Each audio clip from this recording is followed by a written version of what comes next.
Hello दोस्तों, राज coaching class में आपका स्वागत है। आज हम बोर्ड से एग्ज़ाम से संबंधित गणित के कुछ और क्वेश्चन बताएंगे जो आपके बोर्ड एग्ज़ाम में निश्चित रूप से आ सकते हैं।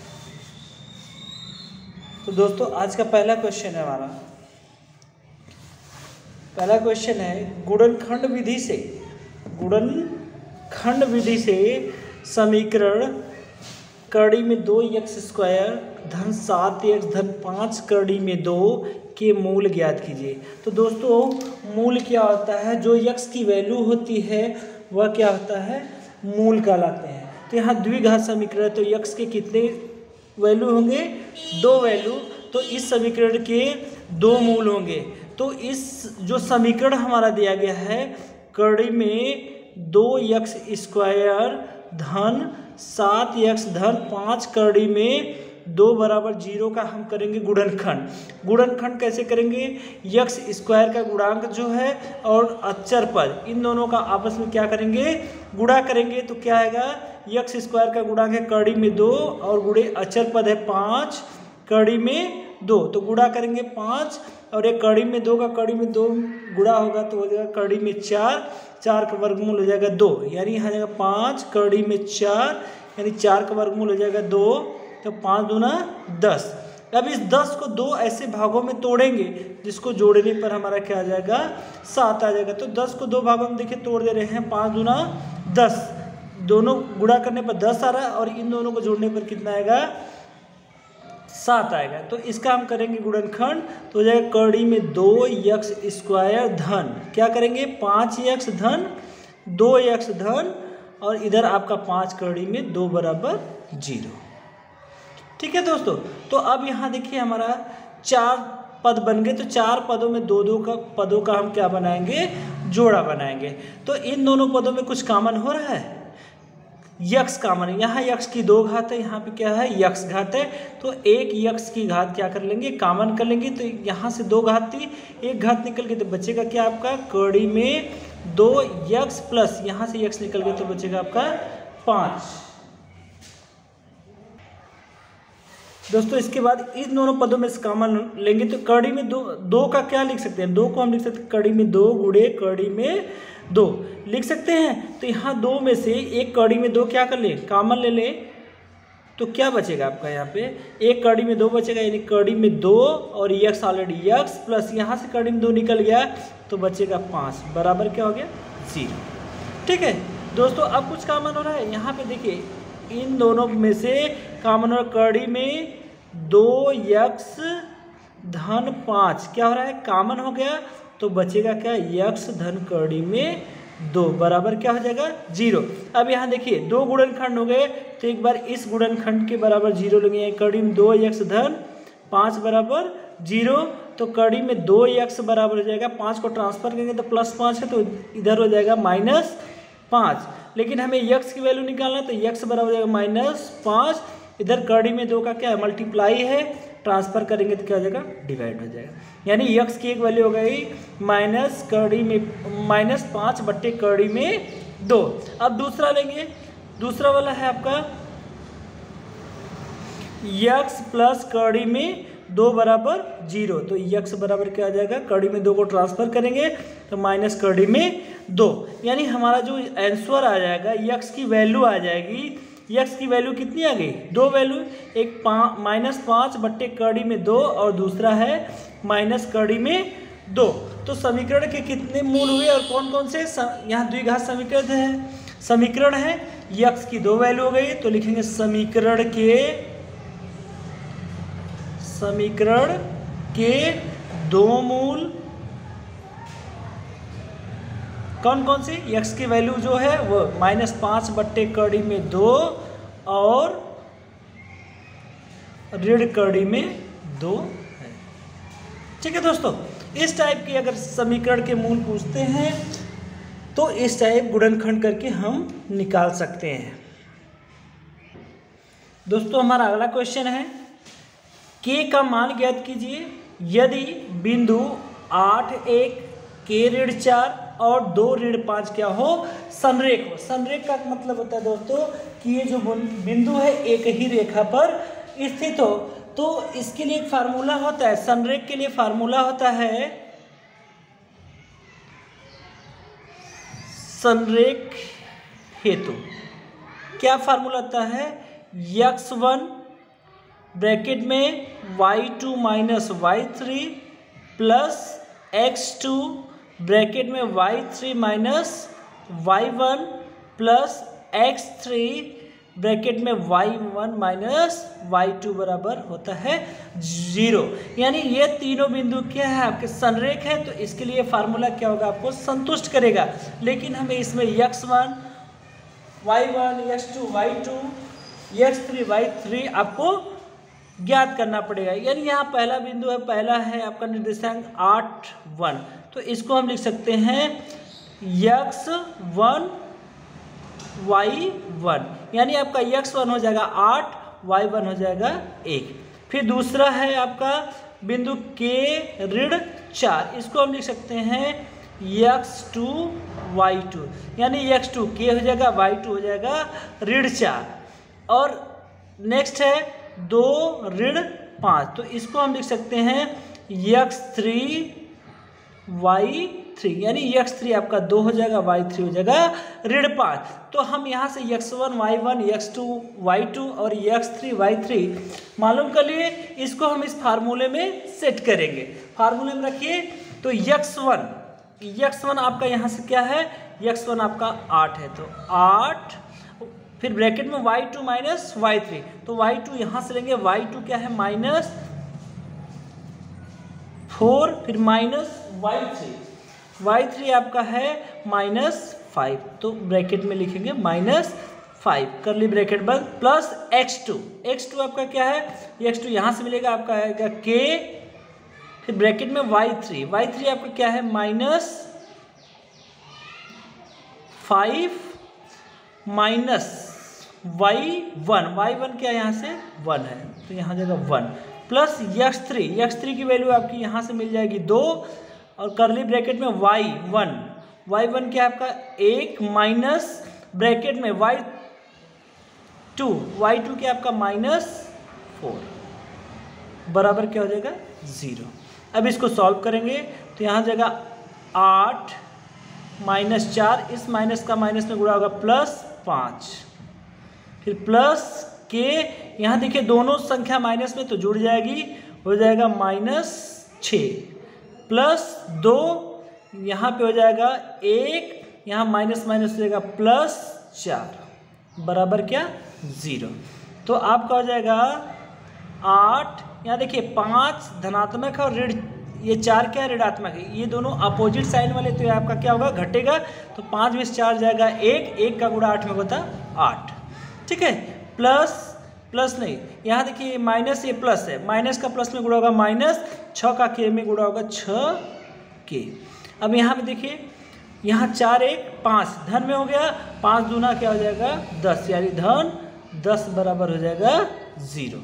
तो अब यहाँ पे देखिए ये 8 और 10 ये दोनों धनात्मक संख्या है, तो ये आपस में क्या हो जाएगी जुड़ जाएगी, यानी 18 ऋण 6k बराबर क्या हो जाएगा 0।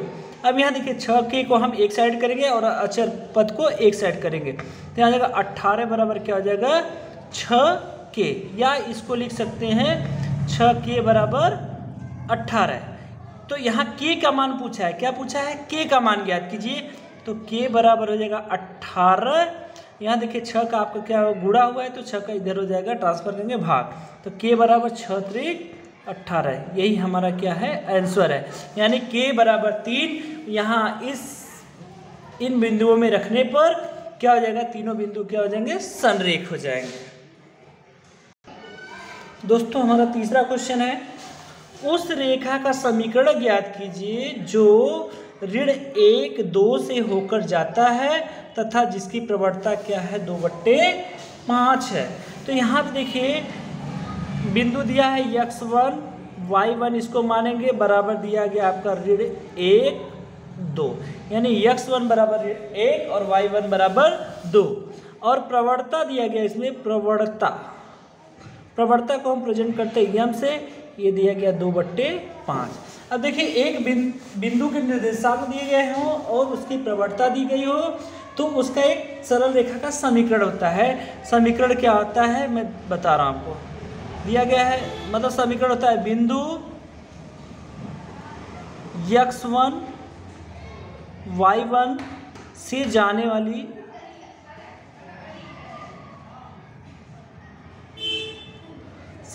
वाली तथा प्रवणता यम, यहाँ पे प्रवणता भी दिया गया और एक बिंदु भी दिया गया है, प्रवणता यम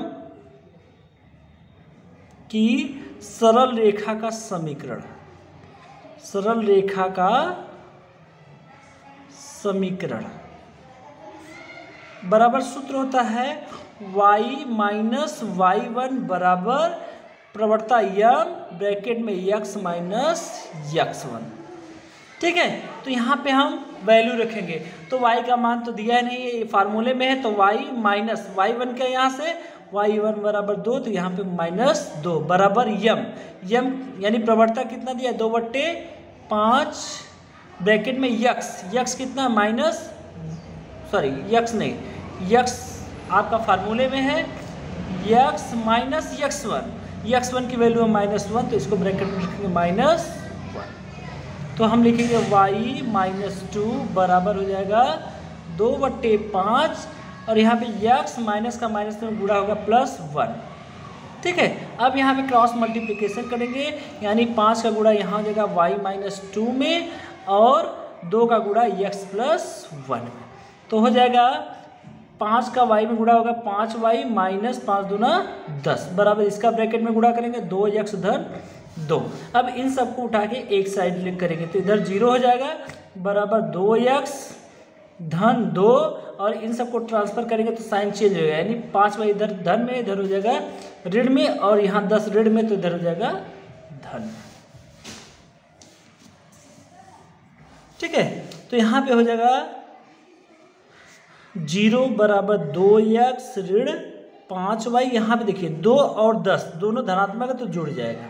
ठीक है, या इसको हम लिख सकते हैं 2x ऋण 5y धन 12 बराबर 0। यही क्या है हमारा समीकरण है, यानी बिंदु जो दिया गया है और उसकी प्रवणता दिया गया है उससे बनने वाला समीकरण क्या हमारा है 2x ऋण 5y धन 12। दोस्तों नेक्स्ट क्वेश्चन ट्रिग्नोमेट्री से है। ट्रिग्नोमेट्री दिया गया सिद्ध कीजिए साइन घाते 4 थीटा माइनस कास घाते 4 थीटा बराबर 2 साइन स्क्वायर थीटा -1। यानी इसमें हम लेफ्ट हैंड साइड ले लेते हैं। लेफ्ट हैंड साइड क्या दिया गया आपका साइन घाते 4 थीटा माइनस कॉस घाते 4 थीटा। ठीक है, अब इसको हम a² माइनस b² के फार्मूले के रूप में ब्रेक करेंगे तो इसको हम राइट कर सकते हैं साइन स्क्वायर थीटा का क्या कर सकते हैं a² माइनस सेम उसी प्रकार इसको भी लिख सकते हैं cos स्क्वायर थीटा का होल²। तो ये देखिए ब्रेक हो गया sine square theta minus cos square theta यानी a² माइनस b² थीटा का फार्मूला क्या होता है एक कोष्टक में a प्लस b दूसरे में a माइनस b। तो इसको हम लिखेंगे a प्लस बी यानी a की जगह sine square theta plus b की जगह आपका क्या हो जाएगा cos स्क्वायर थीटा, दूसरे ब्रैकेट में sine square theta minus cos square theta यानी एक क्वेश्चन में a प्लस बी दूसरे में a माइनस बी।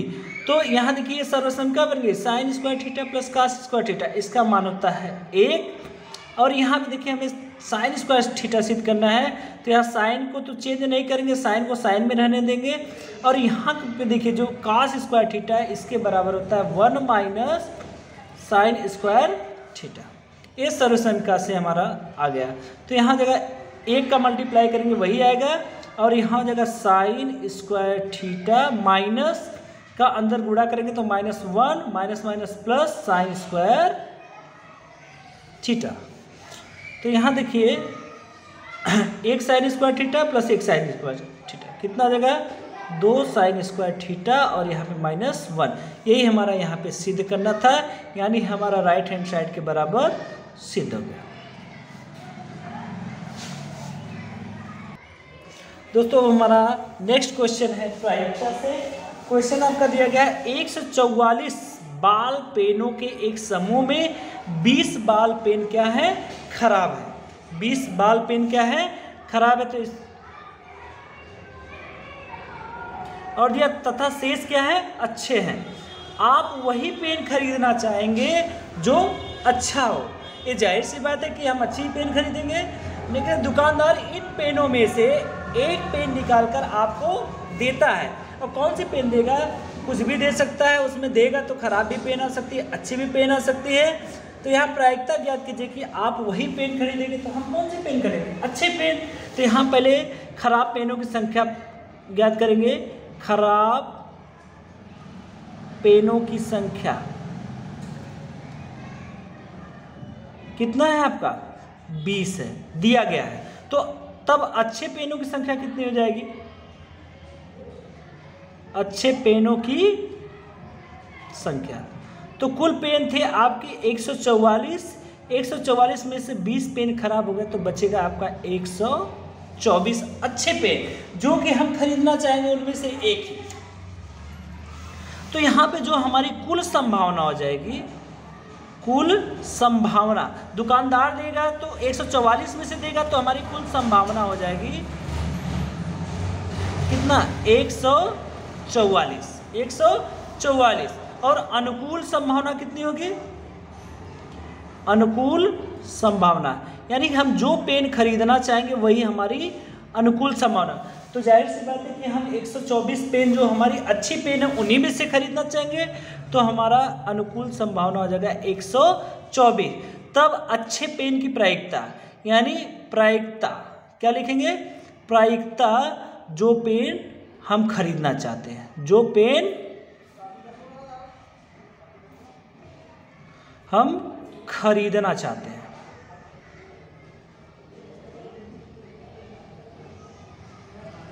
तो क्या हो जाएगा बताइए। तो हम खरीदना कौन चाहेंगे, अच्छी पेन यानी अनुकूल संभावना क्या हो जाएगी, अनुकूल संभावना बट्टे क्या हो जाएगा, कुल संभावना, बट्टे कुल संभावना। ठीक है। तो यहाँ पे अनुकूल संभावना क्या आपकी होगी, जो अच्छी पेनों की संख्या होगी 124 बट्टे कुल संभावना क्या है, कुल पेनों की संख्या 144। तो इसको हम ब्रेक करेंगे यानी 4 से काटेंगे, 4 हम 124 और इसको ब्रेक करेंगे 36। यही हमारी पेन की प्रायिकता होगी, जो पेन हम खरीदना चाहते हैं, यानी हम वही पेन खरीदना चाहते हैं अच्छी पेन, तो अच्छी पेन की प्रायिकता हो जाएगी 31/36।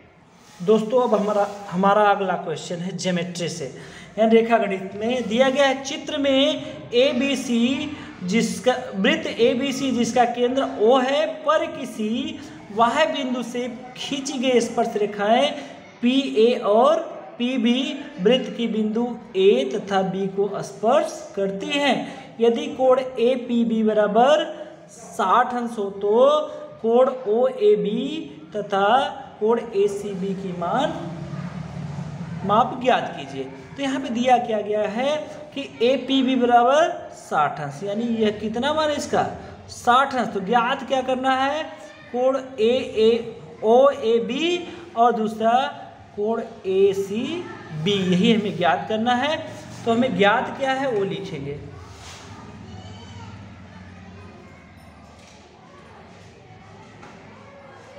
ज्ञात है कोण APB बराबर 60 अंश, ठीक है। और ज्ञात क्या करना है,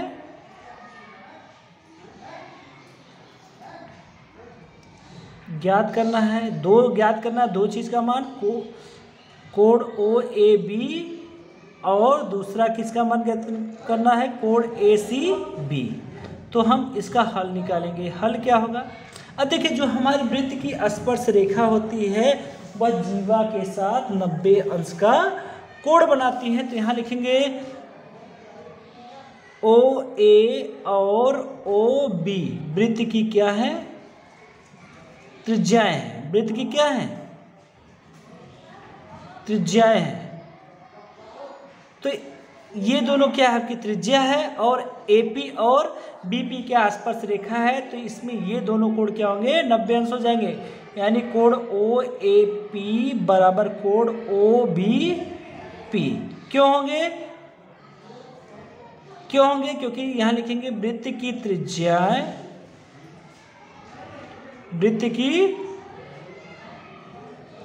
त्रिज्या स्पर्श रेखा के साथ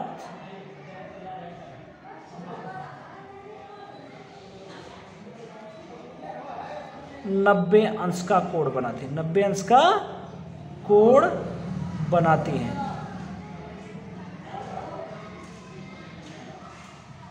ठीक है, तो ये जो देखिए ये मान हमारा क्या हो जाएगा, 90 अंश हो जाएगा, और यह मान भी क्या हो जाएगा, 90 अंश हो जाएगा। तो यहाँ पे देखिए OAPB एक चतुर्भुज है, तो यहाँ लिखेंगे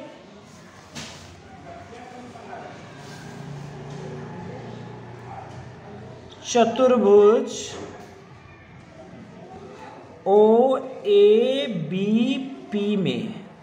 ठीक है, चतुर्भुज में कितने कोण होते हैं, 4 कोण होते हैं, चारों कोणों का योगफल कितना होता है, 360 अंश होता है। तो इस चारों चतुर्भुज में, मतलब इस चतुर्भुज में चारों कोण कौन कौन से होंगे, कोण AOB धन कोण OBP धन कोण APB धन कोण OAP बराबर कितना हो जाएगा, 360 अंश। तो इसमें देखिए इसका और इसका मान ज्ञात करना, इस ज्ञात है और इसका मान हम ज्ञात कर लेंगे। ठीक है, तो कैसे ज्ञात करेंगे, इन दोनों कोणों का मान दिया गया है 90 अंश और इसका मान दिया है 60 अंश, यानी कोण AOB का मान हमको पता नहीं है।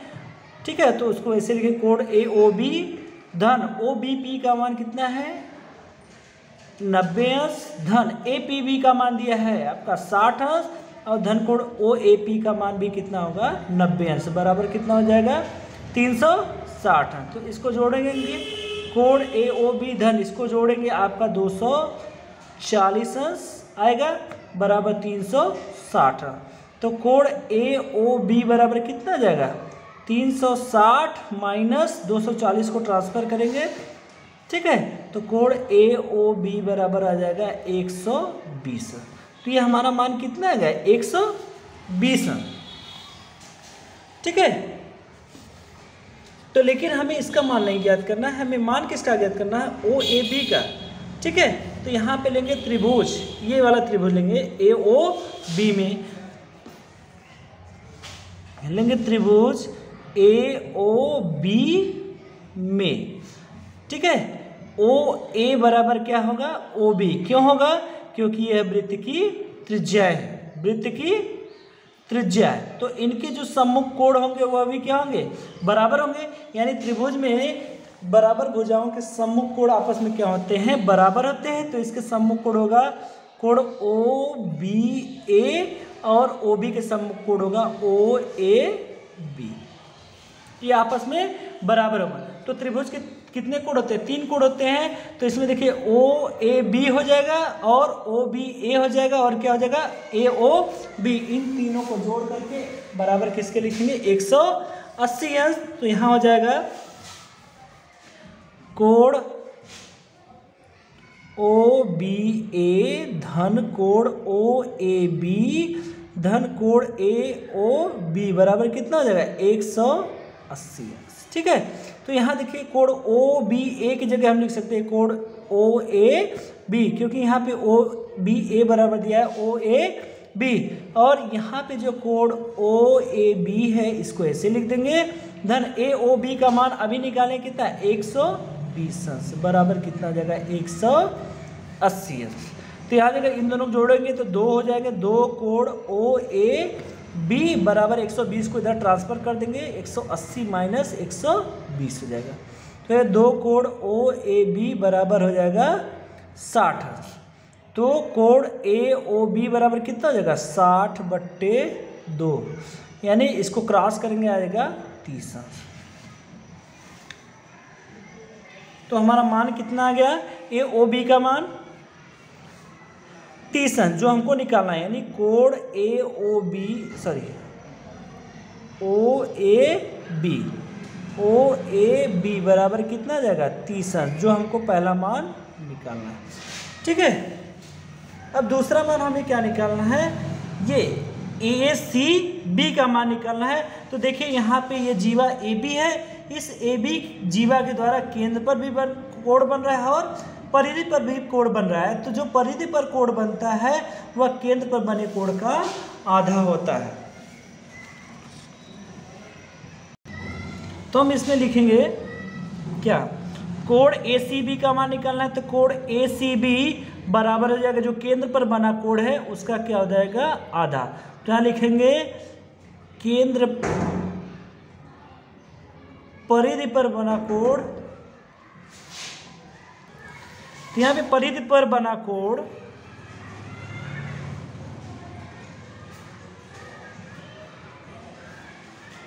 केंद्र पर बने कोण का क्या होता है, आधा होता है। ठीक है,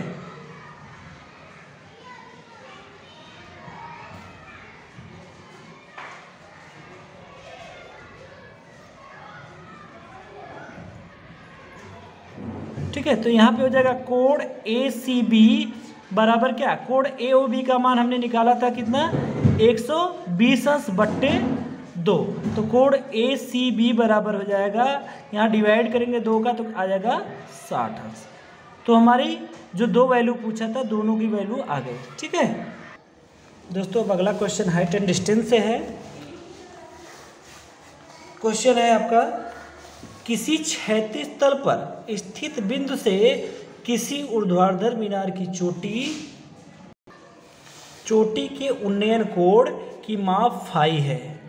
मीनार की ओर ए दूरी बढ़ने पर उन्नयन कोण की माप 45 अंश हो जाती है और पुनः बी दूरी बढ़ने पर यह 90 माइनस फाई हो जाती है। मीनार की ऊंचाई ज्ञात की। तो मान लीजिए हम इसका सलूशन करते हैं। ये जब भी मीनार आपका रहेगा कैसे रहेगा, आपका 90 डिग्री पर रहेगा। ठीक है, और यहाँ एक बिंदु है, क्या है, बिंदु जो मीनार के तल से होते हुए जाती है। ठीक है, तो मीनार की चोटी से इस बिंदु का उन्नयन कोण कितना है आपका, फाई अंश है। क्या है, फाई अंश। ठीक है, फिर दिया गया कि मीनार की ओर ए दूरी बढ़ने पर, यहाँ इस बिंदु से मान लीजिए ए हमारा ए बी और सी है, मान लीजिए इस सी बिंदु से मीनार की ओर ए दूरी बढ़ने पर यहाँ मान लीजिए आगे डी पर, तो इसका कोण हो जाता है 45 अंश। उन्नयन कोण इस मीनार की चोटी का हो जाता है 45 अंश हो जाता है।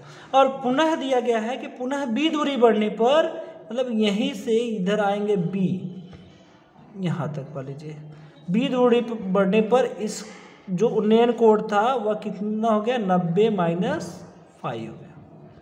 ठीक है, तो हम यहाँ बी सी बराबर हम क्या मान लेंगे, यक्स, और मीनार की ऊंचाई मान लेंगे हम यच। ठीक है, तो यहाँ मानेंगे हम क्या मानेंगे, देखिए माना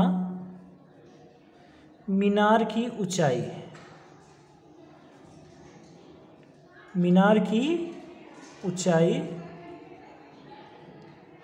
यच। ठीक है, और BC बराबर हम मान लेंगे यक्स। क्या मान लेंगे, BC बराबर x, और इस बिंदु का मान रख देते ए। ठीक है, अब देखिए इस त्रिभुज हमारा इस फिगर में 3 त्रिभुज, एक त्रिभुज बना ABE, दूसरा ABD और तीसरा ABC। तो पहला हम त्रिभुज छोटा लेंगे, कौन सा त्रिभुज, त्रिभुज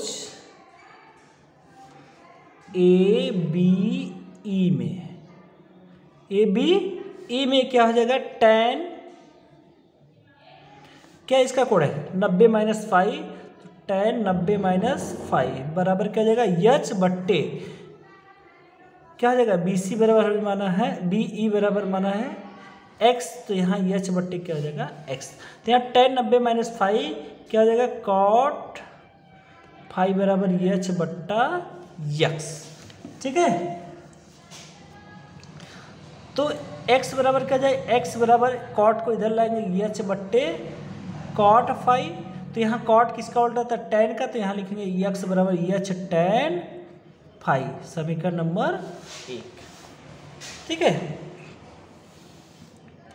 अब दूसरा त्रिभुज लेंगे, कौन सा त्रिभुज, ए बी डी में, त्रिभुज ए बी डी में, ए बी डी में क्या कोण कितना है 45 अंश, तो यहाँ जाएगा tan 45 अंश बराबर हो जाएगा यह ए बी बट्टे क्या हो जाएगा बी डी, ए बी बट्टे बी डी, तो tan 45 अंश का मान होता है 1 बराबर ए बी का मान अभी हमने ऊंचाई है जो मीनार की माना है एच, और यहाँ पे देखिए बी डी, इसमें कौन कौन से दो पार्ट है बी और यक्स, तो इन दोनों जुड़ेंगे यानी एच बट्टे बी धन यक्स, तो यहाँ ट्रांसफर करेंगे मतलब क्रॉस मल्टीप्लिकेशन करेंगे तो हो जाएगा बी धन यक्स बराबर क्या हो जाएगा एच।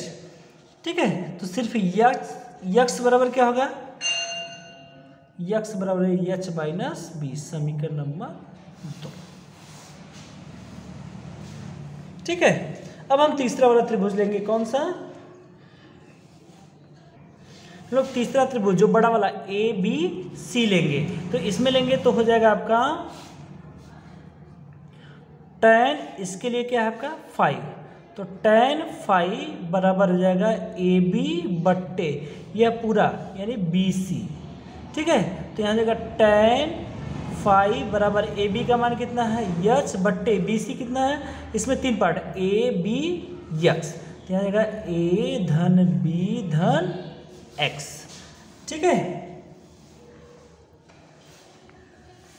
तो यहाँ हम लिख सकते हैं इसका क्रॉस मल्टीप्लिकेशन करेंगे तो हो जाएगा ए धन बी धन x multiply by tan phi बराबर यच।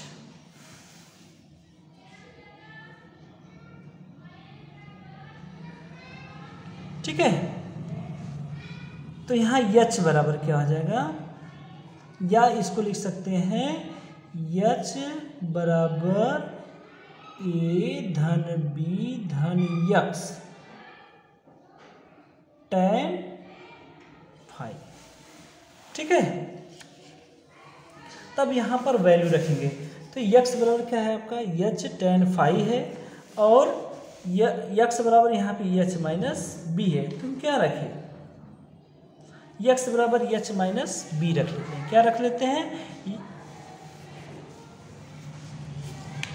यहाँ जगह एच बराबर ए धन बी धन यक्स का मान यहाँ से हम रखेंगे एच माइनस बी, यहाँ जगह एच माइनस बी, और यहाँ पे tan फाई का मान क्या होगा, tan फाई का मान यहाँ से हम लेंगे तो यहाँ से लिख सकते हैं tan फाई बराबर यक्स बट्टे एच, इसको हम समीकरण नंबर 1 मानते हैं, तो यहाँ tan फाई बराबर हो जाएगा आपका क्या लिखेंगे यक्स बट्टे यक्स गुणे यक्स बट्टे यच, यहाँ देखिए बी से क्या हो गया चला गया, तो बचेगा यच बराबर ए धन यच इंटू यक्स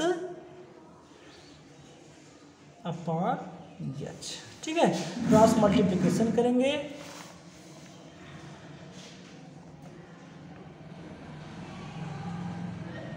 या क्रॉस मल्टीप्लिकेशन करेंगे या तो फिर ऐसे ही मतलब इस यच को हम क्या करेंगे इस तरह से करेंगे यच बट्टे ए धन यच बट्टे ए धन यच बराबर हो जाएगा यक्स बट्टे यच। अब क्रॉस मल्टीप्लिकेशन करेंगे तो हो जाएगा यच स्क्वायर बराबर यक्स ए प्लस यच। ठीक है, अब यहाँ जगह यच स्क्वायर बराबर यक्स का मान फिर रखेंगे क्या यक्स का मान यहाँ से रखेंगे यच माइनस बी, तो यहाँ जगह यच माइनस बी और इसको हम लिख सकते हैं क्या ए प्लस यच। गुणा करिए यच स्क्वायर बराबर यच का ए में गुणा होगा ए यच प्लस यच का एच में गुणा होगा h square minus A B फिर माइनस बी एच। यहाँ देखिए दोनों साइड एच स्क्वायर क्या हो गया क्रॉस हो गया, तो तो यहाँ बचेगा कितना 0 बराबर यहाँ AH minus BH minus AB को इधर ट्रांसफर करेंगे तो जगह AB, क्योंकि ट्रांसफर करेंगे साइन चेंज होंगे, माइनस से हो जाएगी प्लस, बराबर इन दोनों में से H कॉमन कर लेंगे तो बचेगा A माइनस B। तो हमें सिर्फ H का मान निकालना है, तो H बराबर हो जाएगा AB और इसको ट्रांसफर करें तो गुणा से क्या हो जाएगा भाग, यानी A माइनस B, जो हमारी मीनार की क्या है ऊंचाई। तो लिखेंगे यहाँ पे क्या लिखेंगे, मीनार की ऊंचाई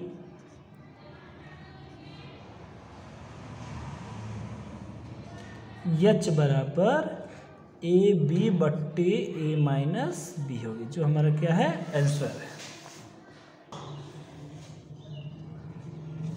दोस्तों अब अगला क्वेश्चन है हमारा, चित्र में यदि कोण PQR बराबर 70 अंश, कोण QRS बराबर 130 अंश हो तो कोण RTS का मान बताना है, मतलब इसका मान बताना है। ठीक है, तो यहाँ देखिए QRSP यानी PQRS क्या है, एक चक्री चतुर्भुज है, तो यहाँ लिखेंगे PQRS एक क्या है चक्रीय चतुर्भुज है। और चक्री चतुर्भुज की क्वालिटी होती है कि चक्री चतुर्भुज के सम्मुख कोणों का योगफल कितना होता है 180 अंश होता है। तो यहाँ देखिए दिया गया कोण QRS धन इसके सामने का कोण है कोण QPS, कोण QPS बराबर कितना हो जाएगा 180 अंश, क्योंकि चक्री चतुर्भुज के सामने का कोण कितना होता है 180 अंश होता है। तो यहाँ QRS के सामने का कोण है कोण QPS, इन दोनों को जोड़ने पर कितना आएगा 180 अंश, जिसमें से कोण QRS का मान दिया गया 130 अंश, जो हम रखेंगे धन कोण QPS का मान निकालना है बराबर 180 अंश। तो जो कोण QPS बराबर रहेगा 180 माइनस 130, क्योंकि 130 को ट्रांसफर करेंगे तो कोण QPS बराबर हो जाएगा 50 अंश, या इसको हम लिख सकते हैं कोण QPT, क्योंकि यस पर ही बिंदु T है, तो इसको लिख सकते हैं कोण QPT बराबर कितना 50 अंश, यानी इसका मान आ गया 50 अंश। अब हम त्रिभुज लेंगे कौन सा, ये बड़ा वाला त्रिभुज PQT में।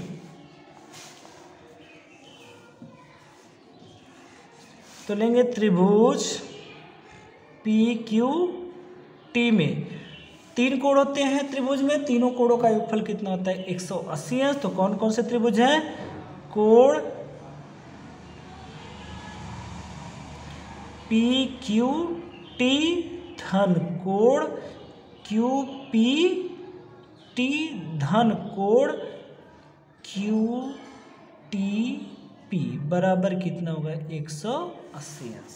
ठीक है, तो यहाँ PQT का मान दिया गया है 70 अंश, धन कोण QPT का अभी मान निकाले यहाँ पे 50 अंश, धन इसका मान हमको निकालना है कोण QTP का मान हमको निकालना है, बराबर कितना हो जाएगा 180 अंश। इन दोनों को ऐड करेंगे तो 120 अंश, धन कोण QTP बराबर कितना हो जाएगा 180 अंश। ठीक है, तो यहाँ जगह कोण QPT बराबर 180 अंश ऋण 120 अंश, तो जगह कोण QPT बराबर 60 अंश। ठीक है, तो हम यहाँ पे देखिए यहाँ पे हम लोगों ने एक मिस्टेक किया है, यहाँ पे कोण को QTP रहेगा, क्या रहेगा कोण QTP। तो यहाँ QTP को हम लिख सकते हैं Q पर ही बिंदु TQ पर बिंदु R है तो RT लिख सकते हैं, और इस पर S बिंदु तो यहाँ के लिख सकते हैं TS। तो यह इसको हम लिख सकते हैं या कोण RTS बराबर कितना हो जाएगा 60 अंश, जो हमारा क्या है आंसर। यही हमको क्या करना है फाइंड करना है। दोस्तों हमारा अगला क्वेश्चन है कि यदि 27, 23 x-4 धन x धन 4 15 3 और 7 का समांतर माध्य 15 हो तो यक्स का मान ज्ञात कीजिए। तो यहाँ समांतर माध्य आपका दिया है 15। समांतर माध्य बराबर होता है, सूत्र क्या होता है? सूत्र सभी पदों का योग। सभी पदों का योग बहुत ही सिंपल फार्मूला होता है, सभी पदों का योग बट्टे सभी पदों की संख्या। सभी पदों की संख्या। तो समांतर माध्य आपका कितना दी गया? 15 बराबर सभी पद, यानी इसमें हो जाएगा 27, फिर दूसरा है 23, फिर धन यक्स ऋण 4, फिर धन यक्स धन 4, फिर धन है 15, फिर धन 3, फिर धन 7। तो कितने पद हो गए? बट्टे 1 2 3 4 5 6 7 पद हो गए। कितने? 7 पद हो गए, तो बट्टे 7 हो जाएगा। और 7 का यहाँ पे आप क्या करेंगे? मल्टीप्लिकेशन करेंगे, यानी 15 गुणे 7। और यहाँ पे देखिए आपका यहाँ -4 + 4 क्या होगा? कट जाएगा। अब इस जो भी संख्या है इसको हम ऐड करेंगे, तो ऐड करने पर हमारा आएगा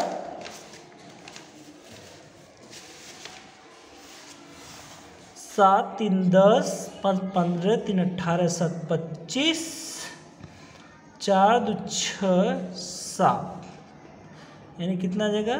75, यानी 75 धन यक्स कितना आ जाएगा? 2 यक्स। तो यहाँ जाएगा 15 सत्ते 105 बराबर 75 धन 2 यक्स। तो यहाँ 105 75 को ट्रांसफर करेंगे, धन से हो जाएगा ऋण बराबर 2 यक्स, यानी इसको लिख सकते हैं 2 यक्स बराबर 105 में से 75 जगह आपका बचेगा 30। लेकिन हमें यहाँ किसका मान निकालना है? यक्स का मान निकालना है। तो यक्स बराबर हो जाएगा 30 बट्टे 2। इसको क्रॉस करेंगे तो यक्स की वैल्यू आ जाएगी 15, जो कि हमारा आंसर है। दोस्तों अब अगला क्वेश्चन है कि 2 अंकों की संख्या में दहाई का अंक इकाई के अंक का 3 गुना है। यदि संख्या में से 54 घटाया जाए तो अंक पलट जाते हैं, संख्या ज्ञात कीजिए। तो यहाँ मानेंगे, हम सॉल्यूशन करेंगे इसका। मान लेंगे कि यहाँ क्या 2 अंकों की संख्या में क्या क्या होता है? इकाई और दहाई। तो यहाँ मान लेंगे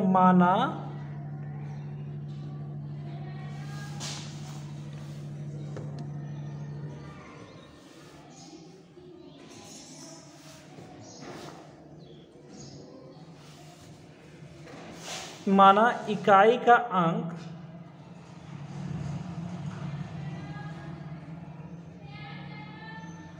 यक्स है। क्या है? इकाई का अंक यक्स। तब दहाई का अंक कितना होगा? यहाँ दिया है दहाई का अंक इकाई के अंक का 3 गुना होगा। तब दहाई का अंक हो जाएगा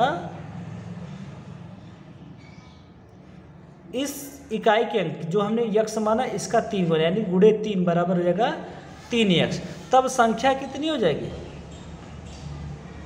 संख्या बराबर होता है 2 अंकों की संख्या बराबर 10 गुणे दहाई का अंक धन इकाई का अंक। ठीक है, तो यहाँ जगह 10 गुणे दहाई का अंक कितना है? यहाँ पे 3 यक्स धन इकाई का अंक है यक्स। तो जाएगा 10 3 30 यक्स धन यक्स। यहाँ दोनों जोड़ेगा तो जाएगा 31 यक्स, यानी हमें यही संख्या मान निकालना है। तो अब देखिए दिया गया है अकॉर्डिंग टू द क्वेश्चन, यानी प्रश्न के अनुसार क्या है कि संख्या में से 54 घटाया जाता है, यानी जो हमारी संख्या 31 यक्स, इसमें से क्या घटाया जाए? 54 घटाया जाता है। तो संख्या के अंक क्या होते हैं? आपस में पलट जाते हैं। तो क्या हो जाएगा? यहाँ हो जाएगा 10, जो दहाई के अंक पे रहेगा वह इकाई के अंक पे चला जाएगा, और इकाई के अंक वाला दहाई के स्थान पर। तो यहाँ जाएगा 10 गुणे, अब देखिए यहाँ इकाई का अंक था, ये कहाँ चला गया? दहाई के अंक पर। और जो इकाई के अंक पे 3 यक्स, दहाई के अंक पे 3 यक्स था, वह इकाई के अंक पे चला गया। तो यहाँ जाएगा 31 यक्स ऋण 54 बराबर है 10 यक्स प्लस 3 यक्स। तो 31 यक्स माइनस 54, 10 3 13 यक्स ये जुड़ेगा। तो इसको इधर हम ट्रांसफर करेंगे, 31x माइनस 13x बराबर 54 को ट्रांसफर करेंगे दूसरे साइड, तो इसकी साइन चेंज हो गई, ऋण 54 से क्या हो जाएगा धन 54। अब यहाँ पे घटाएंगे तो कितना आएगा 18, कितना आएगा 18x बराबर हो जाएगा 54। हमें x की वैल्यू फाइंड करनी है, तो x बराबर हो जाएगा 54/18, यानी x की वैल्यू आ जाएगी 3। अभी तो हमें x की वैल्यू ज्ञात हुई है, लेकिन हमको निकालना है कि संख्या, तो संख्या बराबर क्या हो जाएगा, संख्या बराबर यहाँ जो है जो ओरिजिनल संख्या है 31x, यही मान निकालना। तो 31 गुणे यक्स का क्या मान निकला अभी 3 गुणे 3 बराबर गुणा करेंगे तो आ गए 93। यही हमारी संख्या है, यही हमारा आंसर है। तो दोस्तों